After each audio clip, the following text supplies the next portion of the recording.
I'm so blessed, hallelujah, I'm blessed, I'm so blessed, hallelujah, I'm blessed. Trouble's knocking at my door today, I ain't gonna let it in. Come on, you declare. The world wanna steal my joy away, but I ain't gonna let it in. Say, it's on my best day, I'm a child of God. On my worst day, I'm a child of God. Oh, every day, it's a good day.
Because we have you, and you're the reason why.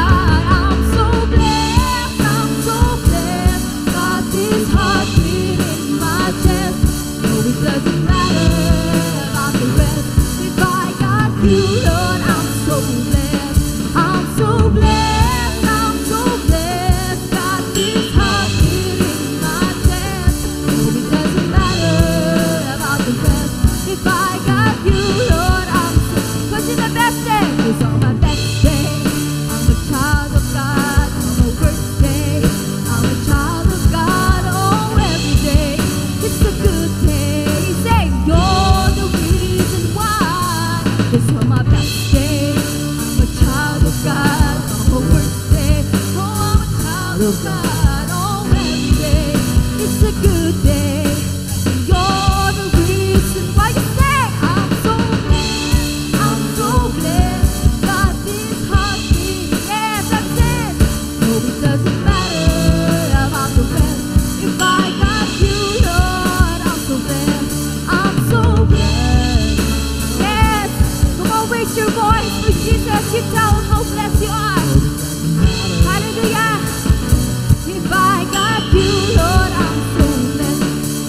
I'm so blessed. Hallelujah, I'm blessed. So blessed. Hallelujah, I'm blessed. I'm so blessed. Hallelujah, I'm blessed. I'm so blessed to say, hallelujah, I'm blessed. Yeah. Thank you, Lord God. You are enough, Lord, in our lives. You are enough, oh God. Sa anuman ang pinagdadaanan namin, Panginoon. We believe that there's one thing remains, Lord. And that's you, Jesus. Your love and your grace for us, Lord, is enough. Hallelujah. Come on, church, let's continue to worship our God. Come on, worship Him. A hymn of love for God.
never runs out on me. Your love never fails, it never gives up, it never runs out on me. Your love never fails, it never gives up, it never runs out on me. Your love. We sing it there, in there, come on with declaration. I'm confident and covered by the power of your great love. Thank you, Jesus. My debt, yes, is paid. There's nothing that can separate my heart from your great love. Come on, we sing this one more time. You say, in death, in life, I'm confident and covered by the power of your great love. My debt, 'cause my debt is paid. Yes, God, thank you, Father. My heart from your great love. The last time, in death, in life, I'm confident and covered by the power of your great love. It's my death and my death. Thank you, Jesus. There's nothing that can separate my heart from your great love. Your love never fails, it never gives up, it never runs out on me. Your love never fails, it never gives up, it never runs out on me. Thank you, Jesus. Your love never fails, it never gives up, it never runs out on me. Your love. Oh, we sing your love. Your love never fails, it never gives up, it never runs out on me. Your love never fails, it never gives up. Yes, it's running through us, God. Your love never fails, it never gives up, it never runs out on me. Your love. So we sing this together. Because on and on and on and on it goes, going overwhelms and satisfies my soul. You're enough, God, and I never ever have to be afraid. Yes, because we have you. One thing remains, one thing, Lord, remains. One thing, one thing remains. What's the last time? One thing remains. Come on, give her a hand, give her God a clap of offering, a mighty clap for Jesus. Come on, church, a clap, a shout, a praise, a worship that He deserves. Yes, He's here right now. Jesus is here right now. His Spirit is here right now. Come on, worship Him. Worship Him with your own words. Come on, church. You are so good. You are so great. You are so amazing. You are so faithful, Jesus. Hallelujah. The ministry of intercession. Napaka-importante po ng panalangin. Kapag sinabing intercession po is yung panalangin para sa ibang tao. Panalangin para sa pamilya mo, panalangin para sa mahal mo sa buhay, panalangin para sa bayan natin. Hindi mo maaring hindi ipanalangin yung mga tao o yung mga sitwasyon na nasa paligid natin dahil malaki po ang epekto nila sa buhay natin. Tama po ba? Kapag corrupt ang presidente natin, corrupt ang mga namumuno sa atin, tayo po ay maaapektuhan. Tama po ba? May sense po ba yung sinasabi ko? kapag sila ay corrupt, puro kasamaan, pansariling interes, tayo po ay naaapektuhan. Kaya dapat natin silang ipanalangin. Kapag ang pamilya natin, mga mahal natin sa buhay, pinababayaan natin sa panalangin, malaki po ang epekto niyan. Namomroblema ka sa pang-ospital, namomroblema ka kapag sila ay nagkasakit, mamomroblema ka kapag sila ay naging swail at naging masamang anak. Tama po ba? At malaking problema, lalo na kung sa mag-asawa, kung mismo ang asawa mo ay napakalaking problema sa pagsasama. Tama po ba? Kaya dapat pinapanalangin natin lagi sila. Ito po ay isang ministeryo na ibinigay sa bawat anak ng Diyos na dapat po nating gawin, ay i-intercede. Hindi lamang ang panalangin natin ay puro pansarili lamang, kundi ang panalangin para sa mga taong nasa paligid natin. Panalangin na ipinag-uutos ng Diyos, lalong-lalo na sa mga mahal natin sa buhay.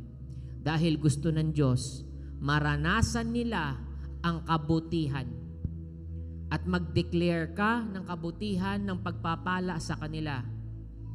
Kasi kung walang gagawa nun, kapatid, ang kaaway ang kikilos sa buhay nila at ayaw natin mangyari yon na kontrolin sila ng kaaway. May kakayahan ka, kapatid, makapangyarihan ang iyong bibig, makapangyarihan ang iyong panalangin. Basta't gagawin mo lamang. Amen po ba? Kaya napaka-importante ang ministry of intercession. Ibig sabihin, nag-i-intercede ka, pumapagitna ka sa Diyos at sa taong pinapanalangin mo. Yun po ang intercession. Ikaw yung parang mediator, yung nasa gitna. Pinapanalangin mo yung mga tao na kailangan ng panalangin o yung pinag-uutos ng Diyos na ipanalangin mo. Ilalapit mo sila sa Diyos, iiyak ka sa Diyos, na maawa ang Diyos sa kanila, na ibigay ang kabutihan na maranasan dapat nila. Amen? That is the meaning of intercession. Amen? And let's read Psalm 106 verse 19 to 23. Ang salmo po ay marami po yan, awit, poetry, and writings po. At karamihan po sa mga isinulat po dito ng mga kanta ay mga storya po na naganap na at nagaganap at yung magaganap. Yung naganap na, minsan ang laman po ng storya na yun is yung deliverance na kung paano ang mga Israelita ay pinalaya sa Ehipto para dalhin sa lupang pangako. Okay? Mga naganap na yon, tapos na po yun nun. Kaya inaawit po nila ito palagi upang i-remind sa sarili nila na ang Diyos ay may ginawang mabuti sa kanilang mga ninuno na dapat nilang ipagpatuloy. Amen? At meron din mga awit dito kung saan nararanasan ng isang hari, lalo na si Haring David po, na siya po ay sa bawat laban niya, sa bawat karanasan niya sa buhay, sa kanyang pamumuno, sa kanyang pakikipaglaban, lahat ng emosyon niya na naging malungkot siya, na naging mag-isa siya, kung paano siya umiyak sa Diyos, ay inawit niya po. Kaya napaka-importante po na may praise and worship po tayo. Amen? Kasi doon natin ibinubuo sa Panginoon, Lord, andito ako, itinataas ka, kahit sa gitna ng sitwasyon kung hindi maganda, magpupuri pa rin ako, pipiliin kong itaas ka sa sitwasyon ko. Amen? Hindi mo lang itataas ang Panginoon ang Diyos dahil pinagpala ka, dahil may natanggap ka. Amen? Mas totoo, mas nagiging totoo ang iyong pagsamba kapag sa gitna ng kalungkutan, sa gitna ng problema, kaya mo pa rin sambitin ang ating Panginoon. Amen? Ang ating Diyos na itataas natin siya. Amen? At yung sinasabi kong magaganap, dahil sa salmo na ito po, ay marami rin po na isinulat po dito na mayroong parating na magliligtas sa bayan ng Israel po. At prinapesay po yun, even sa aklat ng Isaiah po, kay Isaiah. Kaya itong salmo po, napakaganda po na pag-aralan din po natin. Amen? At sa isang banda po dito, sa 106, isinulat po dito kung paano nag-intercede at ikwinento dito kung paano nag-intercede si Moises. Na mababasa po natin ang kwento na ito sa Exodus 32. Okay? Take note nyo po yan, basahin nyo po yan. Exodus 32, kung saan nagalit ang Diyos. Okay? Nagalit ang Diyos sa bayan ng sa mga Israelita.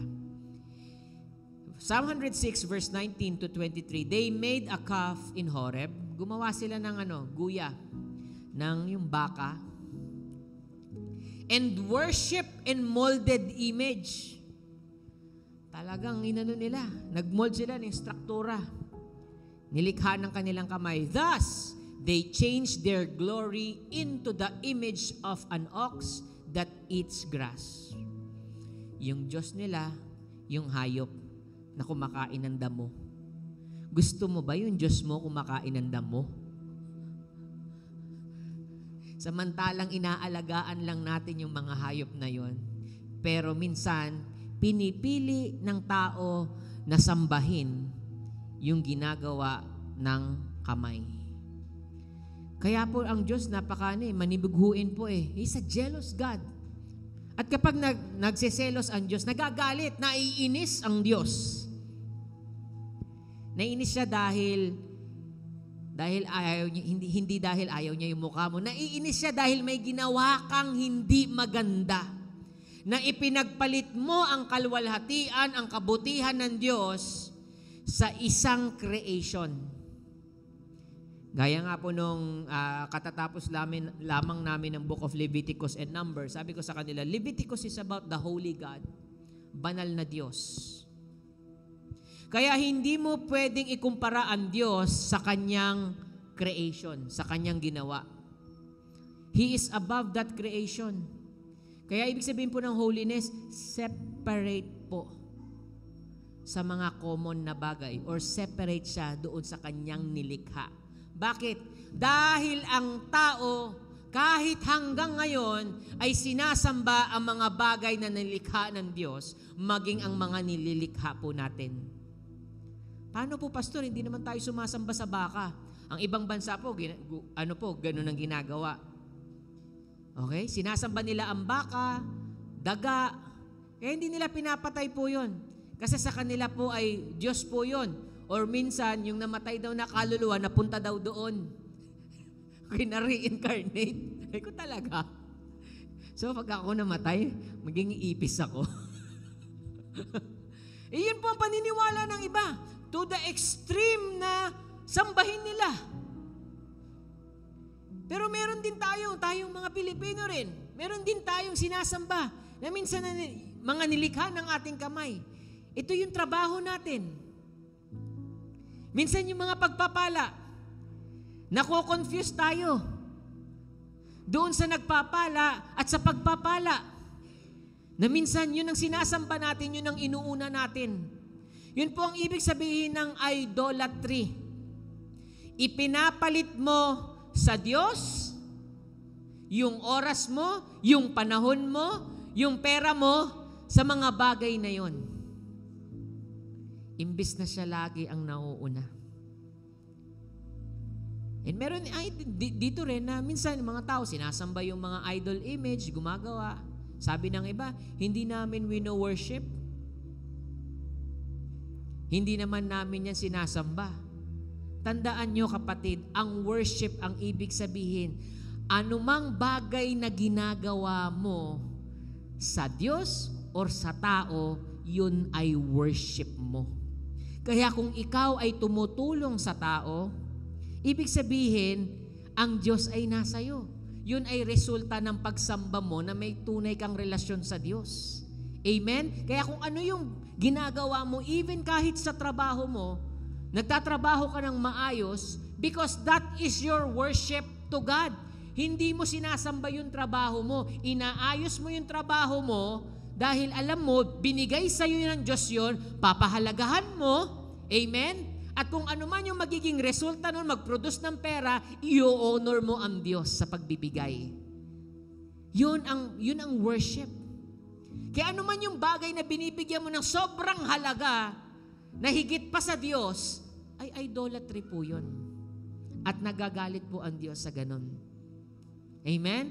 Kaya siyasatin po natin palagi ang ating buhay, ang ating puso. Na hindi tayo umabot sa punto na ipagpalit natin ang ating oras, ang panahon, ang ating pera sa Diyos. Sa mga bagay na walang kabuluhan. Amen? At ito'y sinabi, they forgot God, their Savior. Nakalimutan nila na ang Diyos nila ay nagliligtas. Minsan tayo rin nakakalimot. Kapag tayo trabaho, biglang nagkasakit ang anak mo. Lahat ng inipon mo, naubos. At minsan, karaniwan or karamihan sa tao, nasisisi ang Diyos. Siya na nga yung binigyan ng trabaho, kaya lang yung trabaho siya ng trabaho, nagsumikap, hindi man lang nakapagbigay ng oras sa Diyos, hindi man lang nabigyan ng parte ang Diyos sa kanyang kinikita, nung nagkasakit, nasisi pa ang Diyos minsan. Dahil hindi natin nakakayanan yung mga sitwasyon kapag nasa harap na tayo ng mga ganong klaseng sitwasyon. Na tila ba nakalimutan mo kung sino ang Diyos na nagligtas sa iyo at nagpala ng buhay mo. Kaya ingatan po natin ang ating bibig, ang ating isipan. Na minsan, dumarating tayo sa punto na alam po natin na mabigat yung isang sitwasyon, pero wag po nating kalimutan at sisihin ang Diyos sa mga sitwasyon nangyayaring hindi maganda. Amen? Dahil po, katulad din po ng mga Israelitang ito, dahil si Moises po ay nandoon sa bundok at ang tagal niya pong bumaba, hinahanap nila yung kanilang leader.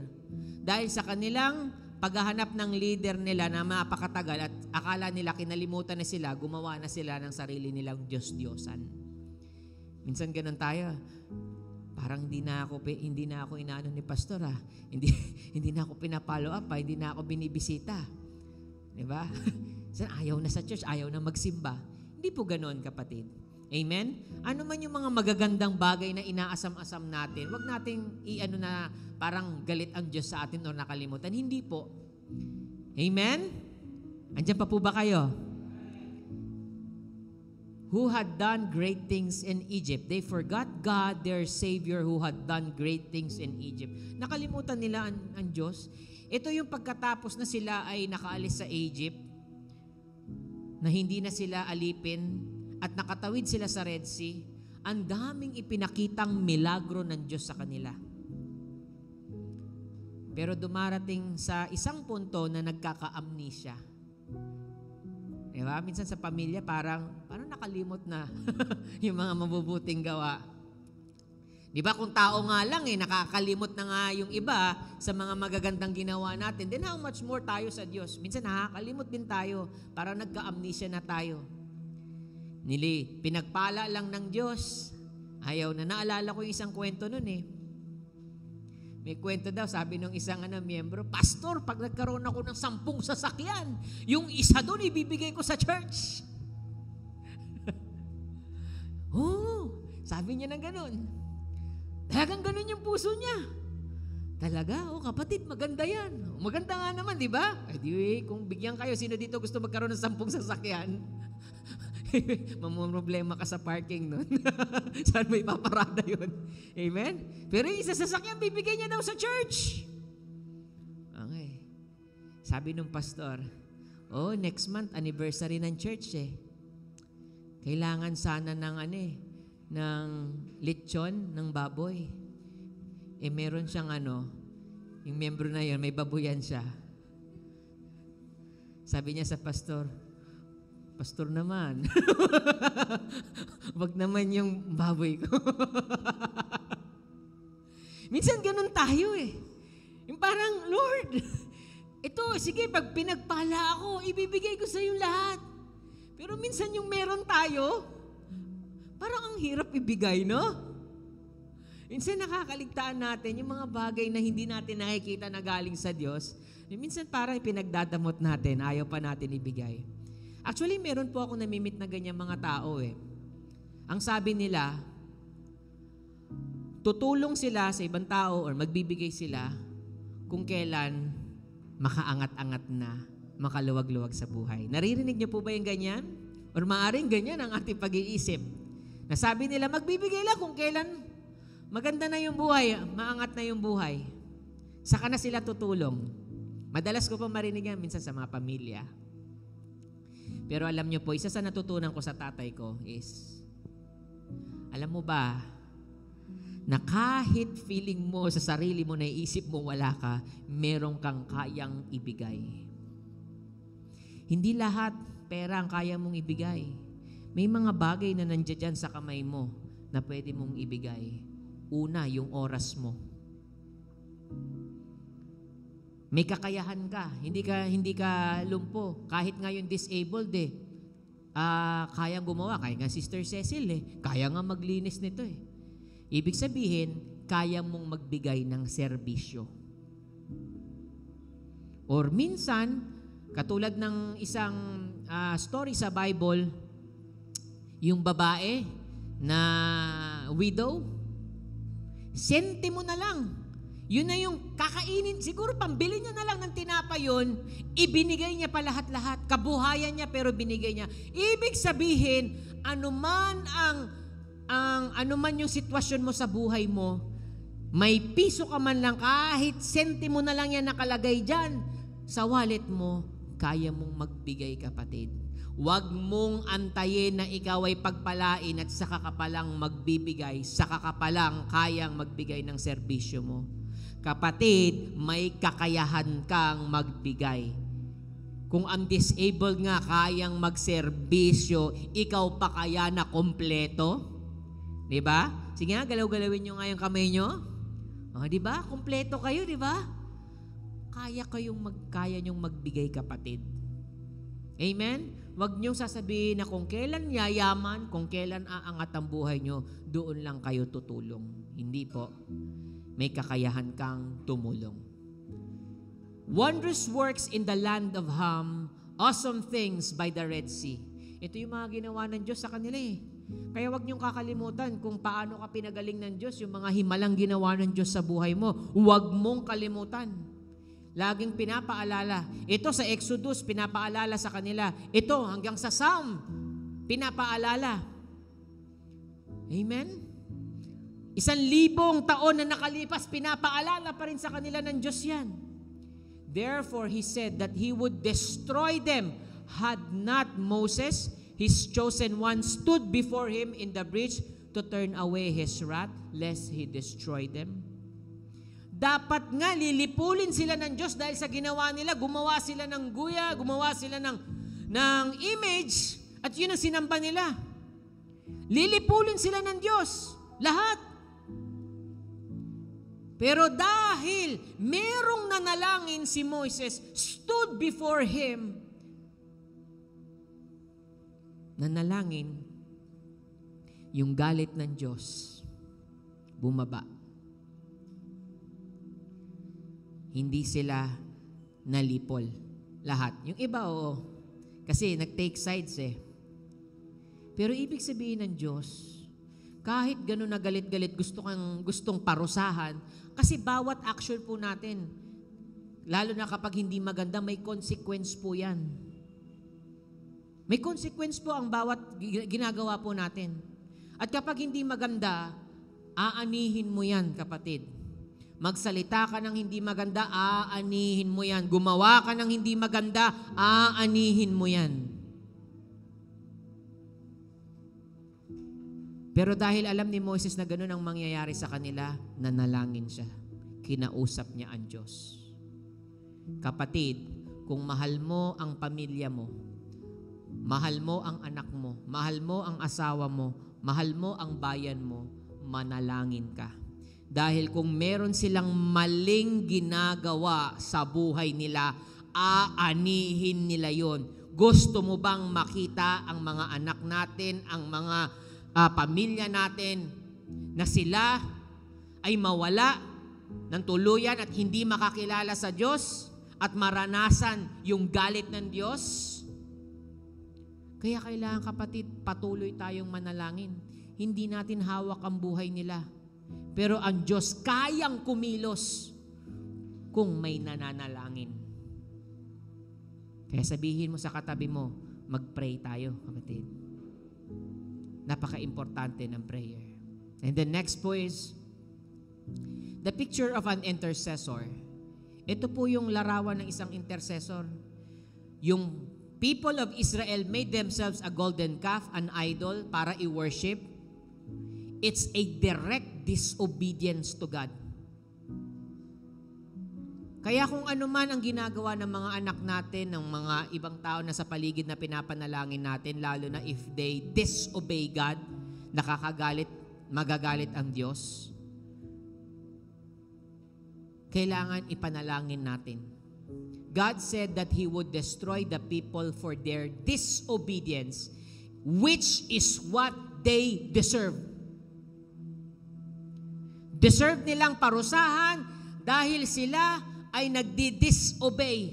Hindi sila sumusunod. Matigas ang ulo. Sabi nga ng Diyos, stiff neck. Matigas yung leeg. Sa atin, ang tigas ng ulo mo. Hindi ka sumusunod. At kapag matigas ang ulo natin, may karampatang parusa ang ibibigay po sa inyo. At minsan baka hindi natin makayanan. But Moses stood in the gap. He got in between God and the people and asked that they might spare.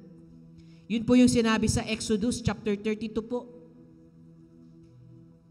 Sabi niya, Lord, may pangako ka kay Abraham sa ninuno niya.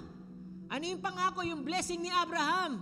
That he will be a great nation. Pagpapalain mo siya. Pero Lord, kung lilipulin mo yung mga taong ito, hindi magaganap yung pagpapalang yun. Hindi magaganap yung pangakong yun. Pinaalala ni Moises yung salita, yung pangako ng Diyos.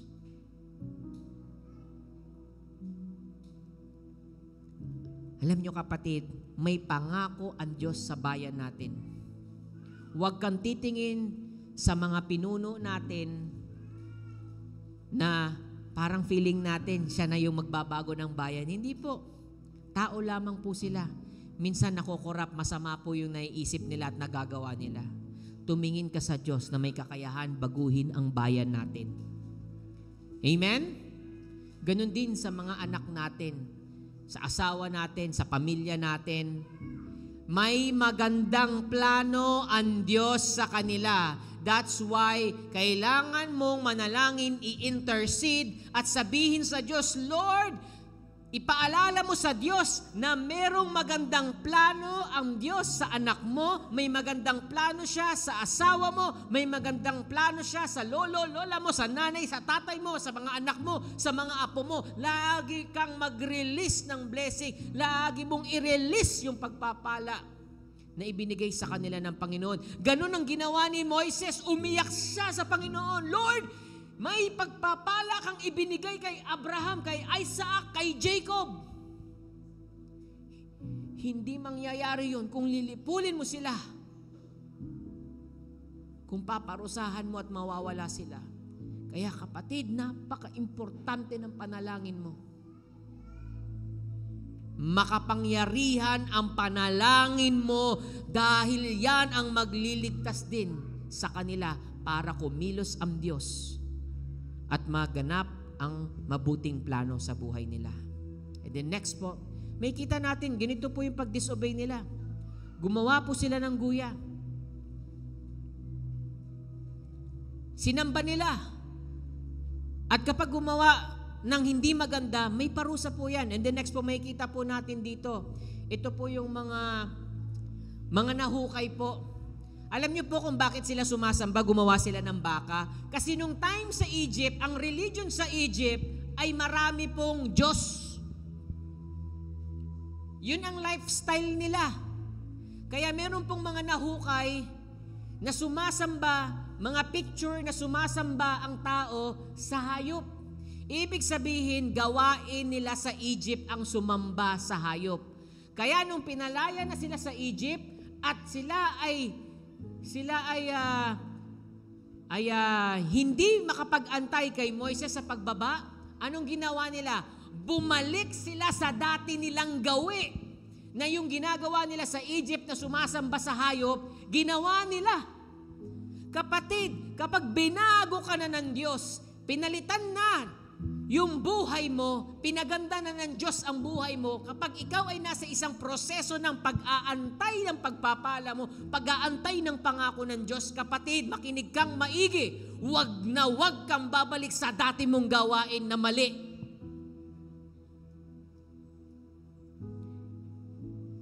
Yan po yung pinakita, kaya yung sa second picture, nasa museum po yan. Dahil hindi lamang ang tao ang ginagawa nilang mami, kundi pati ang hayop, minamamified din nila. Kaya meron po sa isang museum na ayan, nakamami po yung baka. Kasi sa Egypt, ganun po ang gawain nila. Ipinalaya na itong mga Israelita sa kamay ng alipin ng Egypt. Pero nagkaroon lang ng konting problema, bumabalik na sa dating gawi. Kaya minsan, yung mga tao na minsan nandito sa church, minsan nawawala, bumabalik sa dating buhay, ipanalangin po natin sila. Hindi natin, pabayaan mo na yung pastor, sila tong umalis sa church eh. Hayaan mo, maranasan nila yung parusa ng Diyos. Kapatid, paano kung pamilya mo yon, kung anak mo yon, kung apo mo yon? Kaya dapat patuloy na nanalangin ang iglesia para sa mga taong yon. Amen?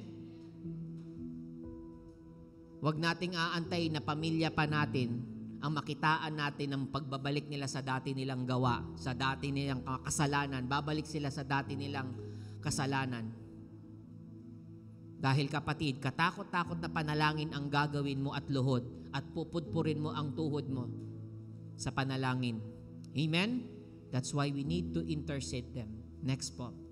And Christ is our intercessor. Kung si Moises na nalangin para sa kanila, meron din po tayo, ang ating Panginoong Jesus. We have sinned against God.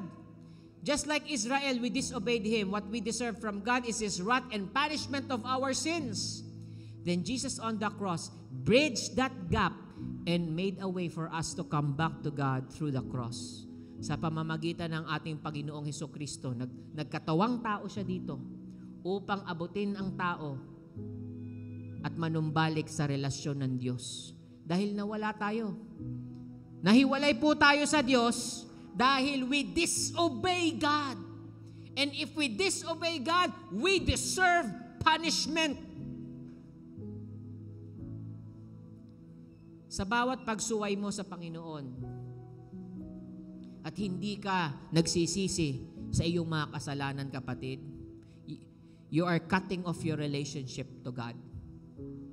Kaya importante na nananalangin tayo palagi. And we repent from our sins. Na ayaw natin na sa haba-haba ng panahon ay hindi natin maranasan yung fullness of blessing ng ating Panginoon. 1 Timothy 2:5-6, for there is one God and one mediator between God, men, and man of Christ Jesus, who gave Himself a ransom for all, to be testified in due time. Siya po yung nag-mediate sa atin. Amen? And next po is, ito po yung ipapanalangin po natin ngayon. Our ministry as intercessors, if you have already been saved through Christ, kung ikaw ay ligtas na kapatid, sino dito tinanggap na ang Panginoong Hesukristo? Your next responsibility is to imitate Him and be involved in the ministry of intercession. Kung ano yung ginawa ng Panginoong Jesus, gawin mo rin. Ipanalangin mo yung mga taong nasa paligid mo, yung pamilya mo, mahal mo sa buhay, yung ating bayan. Okay? We are called as God's people to be intercessors who stand in the gap for other people with God in prayer. Ang intercession po, hindi po yan parang isang ministry. Ayan lang sila yung mga nagpipray. Hindi po. Lahat po dapat tayo nananalangin para sa iba. Lahat tinawag po para manalangin. Hindi po yan parang isang ministry. Hindi lang yung pastor lang gagawa niyan. Hindi po. Lahat po tayo. Amen? At sino po yung mga ipapanalangin natin? Sige po, next is mga kapatiran po natin, our brothers in Christ. May spiritual warfare po. Kaya kailangan natin laging isuot po yun. Sa Ephesians 6 po, nakalagay po dun lahat. Breastplate of righteousness, yung sandals ready for the gospel. At sa bandang huli, ito po yung sinabi po ni Pablo sa kanila, praying always with all prayer and supplication in the Spirit, being watchful to this end with all perseverance and supplication for all saints. Yang katabi mo, merong gera na kinakaharap yan, merong sitwasyong kinakaharap yan na hindi mo alam, pero pwede mong matulungan sa pamamagitan ng panalangin. Kaya dapat pinapanalangin natin ang bawat isa, kaya mamaya po mananalangin tayo sa bawat isa. Dahil hindi mo alam kung ano yung mga gera na kinakaharap niyan sa buhay. Amen? Kaya kailangan nila ang panalangin mo. Na merong pamilya, merong iglesia na nanalangin para sa iyo. Pangalawa, government authorities. Sabi ko kanina, kapag hindi natin pinapanalangin ng bayan natin, ang pinuno natin, ang mga korap, mangunguna, at tayo po ay maaapektuhan. Amen? 1 Timothy 2:1-2, therefore I exhort first of all supplications, prayers and intercessions, and giving of thanks be made for all men, for kings, mga hari, and all who are in authority, that we may lead a quiet and peaceable life in all godliness and reverence. Kasi kapag hindi mo pinapanalangin yung mga pinuno natin, gagawa yan ng mga batas na wala sa prinsipyo ng salita ng Diyos. Amen? Kasi darating ang panahon, pwede nang magkasal ang pastor ng parehong babae, ng parehong lalaki. Kasi sa Amerika po, sa ibang state, pwede po yun. At baka dumating ang panahon na kapag hindi ginawa ng pastor yun, baka yung pastor ang ikulong pa nila. Dahil hindi niya ginawa. At nangyayari po yun ngayon sa ibang bansa. At gusto ba natin mangyari yan ngayon dito sa bayan natin? Gusto niyo po bang makulong ako dahil hindi ko kinasal yung dalawang lalaki? Kasi pwedeng mangyari yun. Isa batas po nila yun. Kaya dapat nananalangin ang iglesia, umiiyak ang iglesia para sa kanyang bayan. Dahil maaapektuhan po tayo, lalong-lalo na yung mga anak po natin at yung susunod na henerasyon. Amen? Next na ipapanalangin natin ay yung mga nawawala. At yung hindi pa nakakasumpong sa ating Panginoon. For this is good and acceptable in the sight of God, our Savior, who desires all men to be saved and to come to the knowledge of the truth. 1 Timothy 2, verse 3-4. Na ang desire ng Panginoon ay lahat makakilala sa Kanya.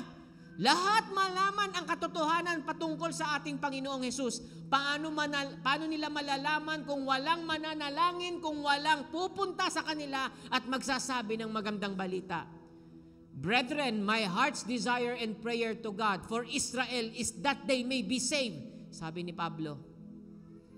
Yung sa kanyang mga kababayan, sa kanyang mga kababayan na Hudyo sa Israel, sila ay maligtas. Ganon din dapat tayo mga kapatid, yung mga kapwa nating Pilipino, kapitbahay natin, lahat dapat ay makakilala at maligtas. At yon ay dapat nating ipanalangin. Amen? And then the last one is yung church laborers. Yung mga nagpapagal. Ipanalangin niyo po ako, pastor, mga leaders natin, mga misyonaryo natin. Matthew 9:37 to 38, then he said to his disciples, the harvest truly is plentiful, but the laborers are few. Therefore, pray the Lord for the harvest to send out laborers into His harvest. Minsan kasi yung alam lang natin na harvest, yung pera, no? Yung pagpapalang harvest. Di ba? Yung harvest. Hindi po, ang harvest po ay patungkol sa mga kaluluwa. Kahapon lamang po, nag-minister po kami sa mga young people. Yung iba, yung tiga dito lang po. At nakita po namin yung kanilang iyak na hinahanap nila ang Diyos. Hinahanap nila yung tunay na pagmamahal. Sino na lang ang mag-aalaga sa kanila? Sino na lang ang aabot sa kanila? Kung kulang ang mga lingkod ng Diyos. Hindi po namin kaya nila, Pastora. After this service, may pupuntahan pa po kami para mag-minister. Sobrang layo po ng pupuntahan namin ngayon. Dapat po lahat po tayo kasapi sa paglilingkod ng Diyos. Maraming mga kabataan, maraming mga bata na umiiyak ngayon, naghahanap ng liwanag, naghahanap ng pag-asa. Akala nyo lang okay sila dahil masaya silang naglalaro, masaya sila sa mga kaibigan nila. Pero ang totoo, mga kapatid, naghahanap sila ng tunay na pag-ibig ng Diyos. Minsan, pag-ibig ng magulang ang hinahanap nila na hindi nila makita. Bakit? Dahil ang mundo natin ay namamatay, punong-puno ng galit, punong-puno ng kadiliman. Kaya church, kung hindi ka magliliwanag, sa tingin mo saan lalapit ang mga taong ito? Sila ay pupunta sa mga abusadong tao at lalo silang maaabuso imbis na matulungan. Walang ibang tutulong sa kanila kundi ang iglesia na may puso para sa mga lost. Amen? And then last one, ito po yung gagawin natin, our prayer focus. Ito po yung gagawin po natin ngayon. We will pray for one another. And we will read Deuteronomy 28 verse 1 to 14. Ito po yung pagpapala doon sa ilalim ng covenant ni Moises at saka sa Diyos. Ito po yung pagpapala kung saan sinabi ng Diyos, kapag ikaw ay sumunod sa akin, ito yung mga pagpapala na mararanasan mo. Verse 1 to 14. Lahat po yan, mga pagpapala at yung sumunod. Mga sumpa kapag ikaw ay hindi sumunod sa Diyos. Kaya dapat laging ipaalala sa kanila. Kaya mamaya gagawin po natin to. If you have the Bibles with you, I want you to have your Bible. And in po sa Deuteronomy 28. Dahil verse 1 to 14, nandun po yung pagpapala. You declare it to your husband. You declare it to your wife. You declare it to your children. You declare it to your grandchildren. You declare it to your loved ones. That's a prophetic prayer. Lord, this is your blessing to these people. And then we're gonna be praying. After that, we're gonna be praying for the 7 mountains. Ito po yung lagi nilang sa prayer po ng intercessors.